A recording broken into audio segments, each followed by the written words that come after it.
Urban నక్సలైట్లు మళ్ళీ హిడ్మా వస్తాడు, ఒక వీరుడు మరణిస్తే వేల కొద్ది ప్రభావితురు అనేది ఎప్పటి నుంచో వింటున్నాం. కానీ నాకు ఆశ్చర్యం అనిపిస్తున్నది ఏంటంటే, మొన్న ఒక యూట్యూబర్ హిడ్మా వాళ్ళ ఊరికి పోయి అక్కడ కొంతమంది ట్రైబల్స్ ని అడిగినప్పుడు అక్కడ ఒక ట్రైబల్ ఏమంటాడంటే, మా ఊర్లలో సైకిల్లే దిక్కులేవు, మా ఊరికి సన్న బాట ఎత్తే సరిపోతుంది కదా, 4-వే రోడ్లు ఎందుకు వేస్తాను అని ఒక ట్రైబల్ అడిగాడు. హిడ్మా చచ్చిపోయిండో లేదో అప్పుడే అడవినంతా ఖాళీ చేస్తున్నారు, అక్కడంతా అడవి పాడైపోయిన సీన్లు చూపెట్టారు, ఎర్రటి మట్టి కనబడతా ఉంది దట్టమైన అడవిలో. అంటే మళ్ళీ సాయుధ పోరాటానికి విత్తనాలు చల్లుతున్నది ఎవరండి? ఇప్పుడు ఒక పక్కన సాయుధ పోరాటాన్ని మనం రోడ్స్ వేయొద్దు అని అంటారా? ఏ రోడ్ వేయాలి? ఎవరు అడిగినండి? ఇప్పుడు ఎవరు అడిగిన? 4 వేస్ రోడ్డా? 4 వేస్ రోడ్ అనేది ఇప్పుడు మా కరీంనగర్ జిల్లాను తీసుకుందాం, సారంగపూర్. నేను కరీంనగర్ గురించి మాట్లాడతాను. ఇవాళ మారిపోయింది. 20 సంవత్సరాల క్రితం మందుపాత్రలు, ఒక్క నిమిషం గన్లు మారిపోయింది కదా అంటే డెవలప్మెంట్ అండి. ఒక్క నిమిషం. మహాముత్తారం అడవిలో అసలు బస్సే పోని ఊర్లకు 4-వే రోడ్ అవసరం అండి?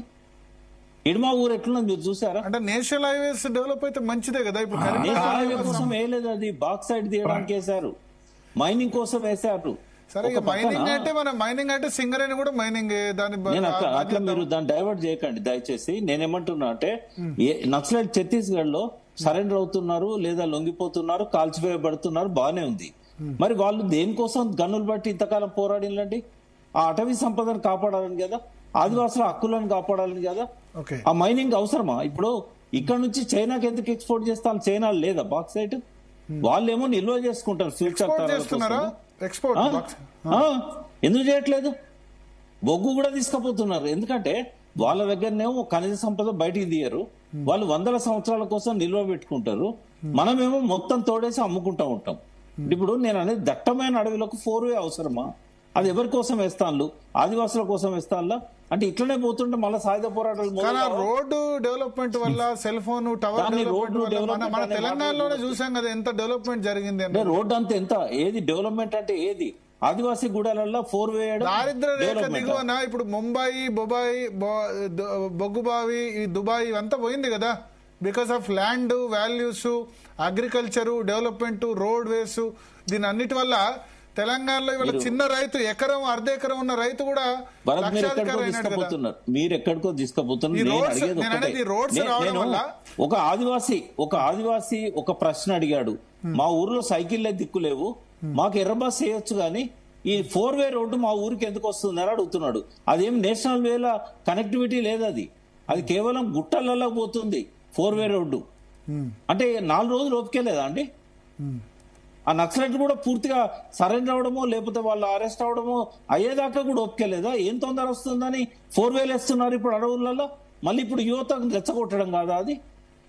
మాలాంటి వాళ్ళకే ఆవేశం వస్తుంది. హిడ్మా చనిపోయి నెల కాలేదు అప్పుడే 4-వేలు వేస్తున్నారంటే ఏంది అది?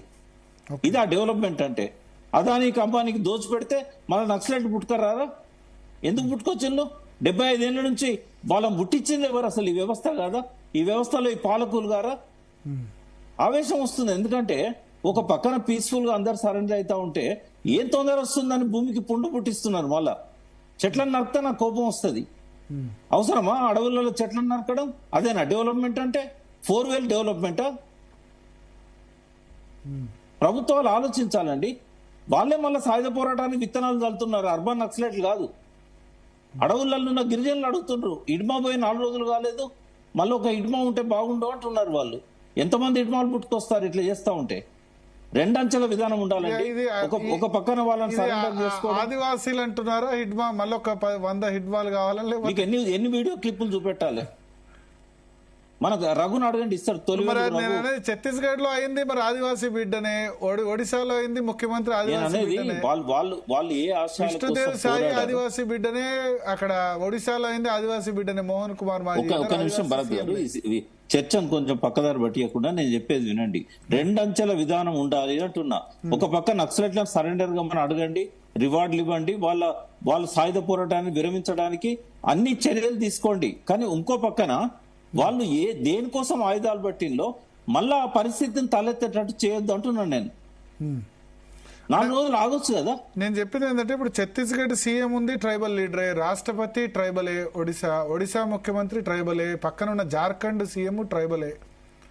దోచుకునే వాళ్ళు సింహాలు లాగా దోచుకునే వాళ్ళు సింహాలు లాగా పులులు లాగా ఉంటారా? మన మధ్యనే ఉంటారు కదా.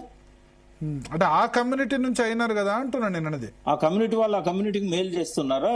ఆ పార్టీకి మేలు చేస్తారా? ఆ పార్టీ పరిధిలో ఉన్నప్పుడు ఆ పార్టీకి మేలు చేస్తారు, ఆ పార్టీ స్టాండ్ ప్రకారం పోతారు. వాళ్ళే కదా సల్వతుడు తయారు చేసిన ఎవరు ట్రైబల్ కదా. ఎంతమందిని నరికేసిండు, ఎంతమందిని చంపిండు, ఎన్ని గుడిసెలు తలగబెట్టించిండు. కానీ ఇట్ సేమ్ టైం మావోయిస్టులు కూడా మరి అదే విధంగా గొత్తి కోయలు దాన్ని ఎవరు సపోర్ట్ చేయరండి. నేను ఏమంటున్నా అంటే దాన్ని ఎవరు సపోర్ట్ చేయరు. చెప్పారు ఇక్కడ మీరు ఫోకస్ చేయాల్సిన అంశం ఏంటంటే ఏ ఆశయాల కోసం నక్సలిజం పుట్టిందో ఆ ఆశయాలను మళ్ళీ నక్సలైట్ పుట్టకుండా నెరవేర్చాల్సిన అవసరం ఉంది. వాళ్ళు అడవులు నరకొద్దు అన్నారు, వాళ్ళు భూగర్భ ఖనిజాలు దోచుకోవద్దు అన్నారు, అడవులకు 4-way వేయొద్దు అన్నారు. ప్రయాణ రవాణా సౌకర్యాల కోసం మీరు బాటలు వేయండి కానీ, ఎర్ర బస్సుల కోసం బాటలు వేయండి కానీ, పెద్ద పెద్ద ట్రక్కుల కోసము ఖనిజ సంపద దోచుకొని పోవడానికి అంటే నేను అనేది వాళ్ళని వెల్కమ్ చేద్దాం. సాయుధ పోరాటాన్ని ఆపినందుకు సరెండర్ కావడాన్ని వెల్కమ్ చేద్దాం. కనీసం ఈ దోపిడీ పద్ధతులను కూడా ఆపడానికి ఇష్టం లేకపోతే ఎట్లా? మళ్ళీ పుట్టుకరారా? ఒక పక్క వీళ్ళని సరెండర్ కమ్మంటూనే మళ్ళీ నక్సలైట్లను పుట్టించే విధంగా సాయుధ పోరాటానికి విత్తనాలు ఎందుకు చల్లుతున్నారు అంటున్నా నేను.